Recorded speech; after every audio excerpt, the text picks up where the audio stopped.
When a homeless kid shouted, "Don't eat that," no one expected what would happen next. The park cafe was a magnet for the city's elite, tucked between rows of manicured trees and the hum of a nearby fountain. It was midday, and the cafe buzzed with life. Waiters in crisp uniforms weaved gracefully between tables, balancing trays of artisan dishes and freshly brewed coffee. The air smelled of warm bread and the faint sweetness of blooming flowers. But for one man, none of this seemed remarkable.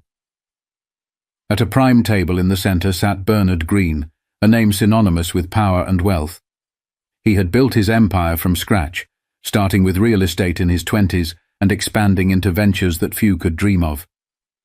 At 72, he carried himself with the confidence of someone who owned not just his world, but perhaps the worlds of everyone around him. His sharp suit and gold-rimmed glasses reflected a life of opulence. Yet, as he glanced at the menu, his movements were slow, almost hesitant. Opposite him sat Marissa, his much younger wife, a woman who seemed plucked straight out of a magazine cover. Her jet-black hair framed a face that was impossibly polished, her bright red lipstick carefully applied. Every inch of her screamed elegance, but her smile didn't quite reach her eyes. She twirled a diamond bracelet on her wrist, absent-mindedly, her attention fixed not on her husband, but on her phone screen.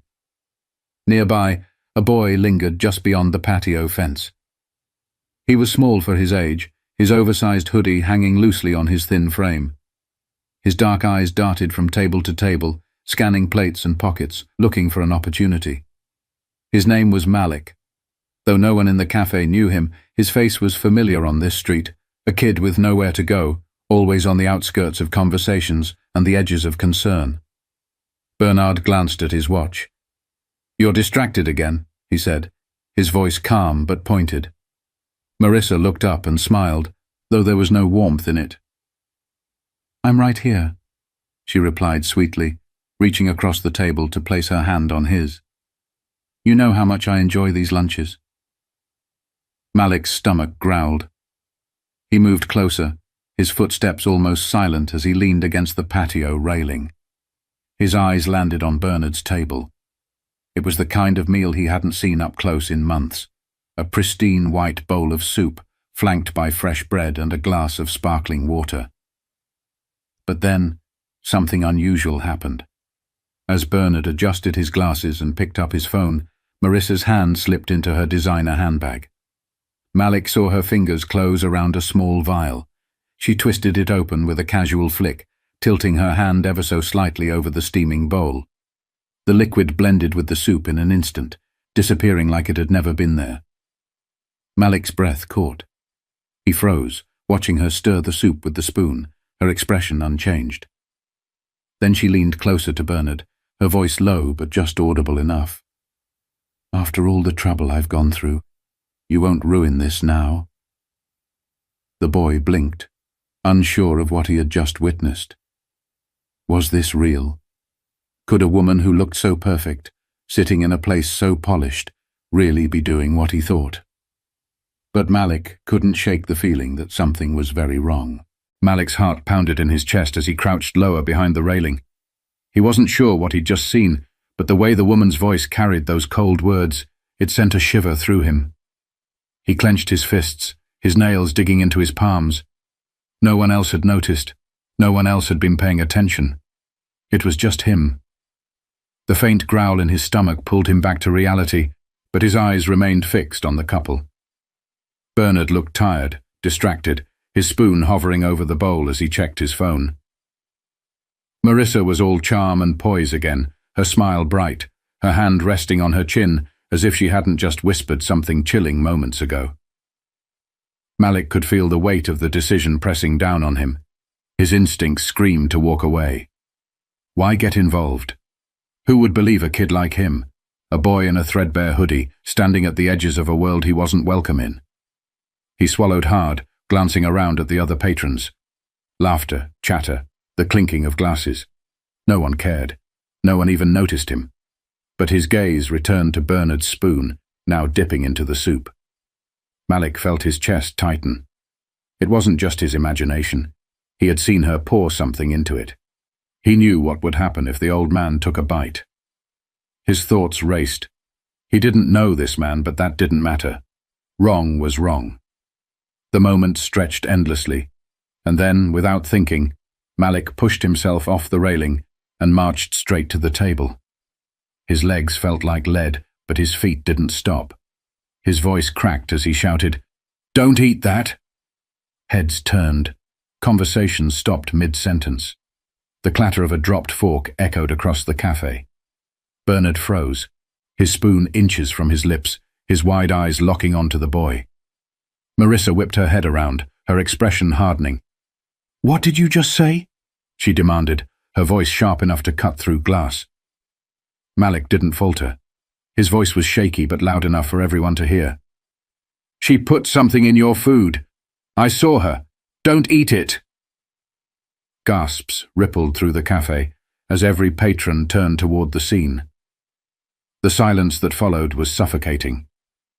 Malik stood his ground, his chest heaving as adrenaline coursed through him. Bernard blinked, glancing between the boy and his wife. "What is he talking about, Marissa?" His tone was calm, but his hand trembled as he set the spoon down on the table.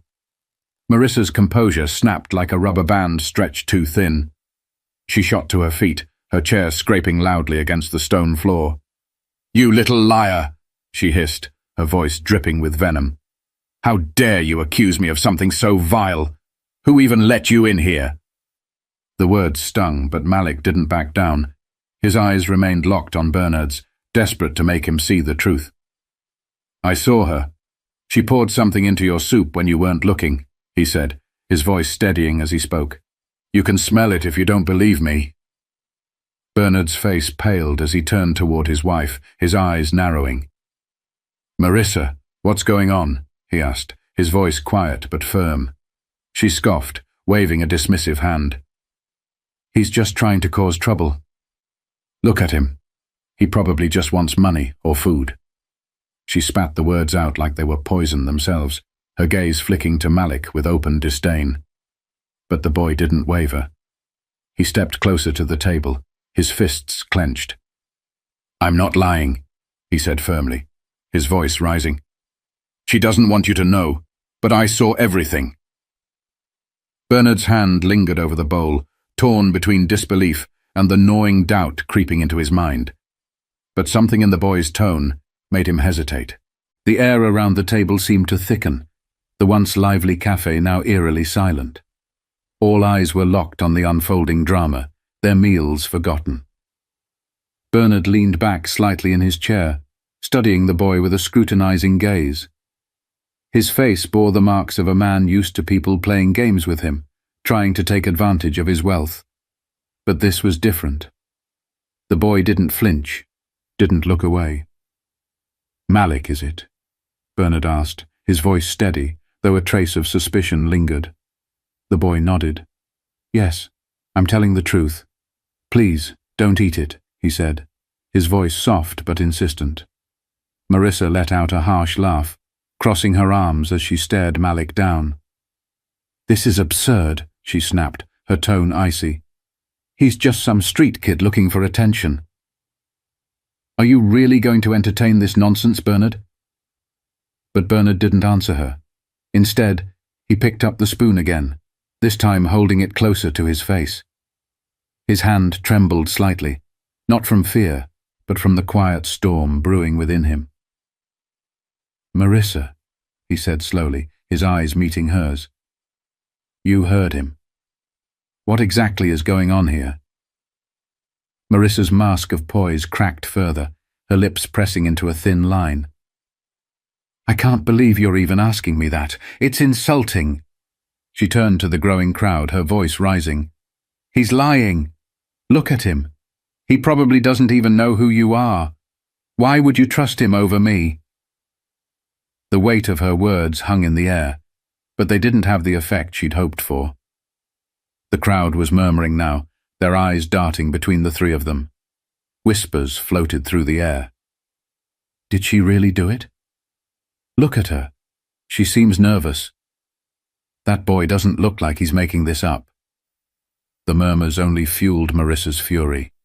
She slammed her hands on the table, her polished demeanor gone. "Enough of this. Bernard, eat your damn soup and let's go," she hissed, her voice trembling with rage. But Malik wasn't backing down. He took another step forward, his fists clenched tightly. "If you won't believe me, then call someone to test it," he said, his voice rising with urgency. "You're rich. You've got lawyers, doctors, people who can figure it out. But don't eat it. If you do, you'll regret it." Bernard's jaw tightened as he turned back to the bowl. The spoon was still in his hand, but he didn't lift it to his lips. His eyes, tired and calculating, shifted to his wife. "Marissa," he said, his voice low, "you've been acting strange for weeks. Now this?" Her face flushed and she stumbled over her words. I don't know what you're talking about. You can't seriously think I'd poison me." Bernard finished for her, his tone razor sharp. The crowd gasped audibly, their whispers growing louder. Malik stood firm, his gaze unwavering. He could feel his heart pounding, but he wouldn't let it show. He'd done what he could. Now it was up to Bernard to make the next move. Marissa straightened up, her expression hardening into something cold and unfamiliar. "This is ridiculous. I don't have to sit here and listen to this nonsense," she said, grabbing her handbag. But before she could leave, Bernard's hand shot out, gripping her wrist with surprising strength for a man his age. "You're not going anywhere," he said firmly. "Not until we get to the bottom of this." The waiter, who had been frozen in place, finally spoke up. "Sir, should I call the police?" The question sent a ripple through the café, and for the first time Marissa looked genuinely panicked. She shook her head violently. "Don't you dare! This is just a misunderstanding. Bernard, you can't seriously—" But Bernard raised his hand, silencing her. "Yes," he said, addressing the waiter without looking away from Marissa. "Call them." Malik felt a surge of relief, but it was fleeting. The truth wasn't out yet, and the tension was far from over. The cafe held its collective breath as the waiter hurried inside to make the call. Bernard let go of Marissa's wrist, his eyes never leaving hers. The once polished charm she wore so effortlessly was now unraveling, replaced by a growing sense of desperation. She glanced around, her lips moving but no sound coming out, as though searching for an escape. Meanwhile, Malik stood a few steps back, his hands shaking slightly. He'd done all he could, but now he felt the weight of doubt creeping in. What if the man didn't believe him after all? What if she managed to talk her way out of this? He clenched his fists, forcing himself to stay rooted in place. "Malik," Bernard said suddenly, his voice cutting through the tension. "You said you saw her put something in the soup. Can you describe it?" The boy nodded quickly, stepping forward. "It was a small bottle, like one you'd use for medicine. Clear liquid. She poured it in when you were looking at your phone, then stirred it. I swear, I saw it." Bernard's face tightened. He turned to Marissa, who was already shaking her head. "This is absurd. He's lying. Why would I—" But Bernard cut her off. "Why would he lie? What could he possibly gain from this?" The crowd murmured again, and the sound of sirens in the distance added to the charged atmosphere. Marissa's eyes darted toward the sound, and for a split second, her carefully crafted facade slipped completely. She looked cornered. Then, as if grasping at straws, she rounded on Malik. "You've been spying on us, haven't you? Trying to cause trouble because you're jealous of people who actually have something." The words hit Malik like a slap, but he stood his ground. "I'm not jealous," he said firmly. "I saw what I saw, and I couldn't just stand there and let you hurt him." The sirens grew louder, and soon 2 police officers entered the cafe. The room seemed to shrink as they approached the table, their hands resting on their belts. "What's going on here?" one of them asked, his tone neutral but authoritative. Bernard stood, his towering frame still commanding respect despite his age. "Officers, I need you to take a look at this," he said, gesturing toward the bowl of soup. This boy claims my wife poisoned it. The officers exchanged glances, their expressions carefully blank. One of them leaned down, sniffing the bowl cautiously, then turned to Marissa. "Ma'am, do you have anything to say about this?" Her face turned crimson. "This is ridiculous. He's just a street kid trying to make trouble. Bernard, you're really going to let this nonsense go this far?" But the officer wasn't buying her deflection. "We'll need to test the contents," he said, reaching for the bowl. "No!" Marissa snapped, her voice rising. The outburst drew even more attention, and her sudden panic only made her look guiltier. The officer paused, narrowing his eyes. "Ma'am, is there something you'd like to tell us before we proceed?" Marissa hesitated, her chest rising and falling rapidly. She looked at Bernard, then at the officers, her hands trembling as she clutched her handbag. Finally, her resolve crumbled. "Fine," she spat, her voice low but dripping with venom. "You want the truth. I'm tired of living in his shadow, tired of his control over everything. He was never supposed to make it past this year, and I—" She stopped abruptly, realizing too late that she'd said too much. The cafe erupted in gasps, some patrons pulling out their phones to record the scene. Bernard's face went pale as the weight of her confession hit him like a truck. The officer stepped forward, his expression grim. "Ma'am, I'm placing you under arrest for attempted murder. Please put your hands where I can see them." Marissa's composure shattered completely. She screamed, trying to wriggle free as they secured her hands behind her back. "You don't understand. I deserved everything he had. Everything," she shouted, as they led her away, her voice echoing through the stunned cafe. Bernard sank back into his chair, his hand trembling as he pushed the soup away. For a moment he said nothing, his face a mask of disbelief and betrayal. Then his eyes found Malik, who stood frozen, unsure of what to do next. But as Bernard's gaze softened, a flicker of gratitude replaced the anger in his expression. Malik hadn't just saved his life.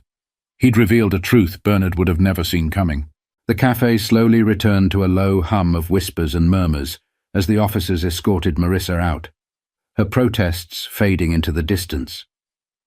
Patrons exchanged wide-eyed glances, still reeling from what they had just witnessed. Some looked at Bernard with pity, others with curiosity. But Malik didn't move. He stood rooted to the spot, unsure if he was supposed to stay or slip away quietly. Bernard turned to the boy, his face still pale but his eyes now steady. "Malik," he said softly, gesturing to the seat across from him. "Sit." Malik hesitated, glancing around at the onlookers, but Bernard's voice carried a weight that made him obey. Slowly, he sank into the chair, his shoulders tense. "You saved my life," Bernard said, his voice low but firm. "I don't know how I can ever repay you." Malik fidgeted, his hands gripping the edge of the table. I couldn't let it happen," he said quietly. "I couldn't just watch and say nothing." Bernard nodded, his gaze distant for a moment as if replaying the entire ordeal in his mind. "Most people would have," he said after a pause. "They would have turned the other way, pretended they didn't see. But you didn't. That took courage, boy." Malik shrugged, his voice barely above a whisper. "I guess. I don't like seeing people get hurt. That's all." Bernard leaned back, studying the boy. For the first time he seemed to really see him, not just as a scrappy kid on the streets, but as someone with a story, a soul. "How long have you been out here?" The question caught Malik off guard. He looked away, his voice tinged with embarrassment. "A while." Bernard frowned but didn't press. Instead, he reached into his pocket and pulled out a sleek black phone. "Wait here," he said, standing and stepping aside to make a call. Malik watched him, unsure of what to do. His heart pounded with anxiety. Was he in trouble now? Was Bernard going to call someone to have him removed? But when Bernard returned, His expression was calm, almost kind. "Help is on the way," he said simply. "Help?" Malik asked, his brow furrowing. Bernard nodded. "I called someone I trust. They'll make sure you have a place to sleep tonight, somewhere safe. And if you'll let me, I'd like to do more than that." The boy's eyes widened. "You don't have to do that," he said quickly, his voice defensive. "I didn't do this for money or anything." Bernard smiled faintly. "I know. That's why I want to help. You did something most people wouldn't have. And trust me, Malik, if the world had more people like you, it would be a much better place." For the first time in a long while, Malik felt a warmth he couldn't quite describe. He looked down, unsure of what to say. The cafe patrons began to disperse, but the weight of what had happened lingered in the air. Bernard picked up his glass of water, taking a long sip before speaking again. "Sometimes, life gives us the chance to change someone else's story," he said, his voice thoughtful. "You changed mine today, Malik. And maybe, just maybe, I can help change yours." The boy glanced up at him, his dark eyes glistening with something he hadn't allowed himself to feel in years: hope. As the two sat in silence, the sun continued its arc across the sky, casting long shadows across the cafe. The lesson wasn't lost on anyone who had witnessed the event. Courage doesn't always wear a suit, and kindness doesn't always come from the wealthy. Sometimes it's the people we overlook who have the greatest strength of all. In the end, Malik's bravery didn't just save a life. It reminded everyone in that cafe of the power of standing up for what's right, no matter the odds. If this story moved you, don't forget to hit that subscribe button and join us for more tales of courage, truth, and redemption. Share this video with someone who might need a reminder that even small actions can create life-changing impacts.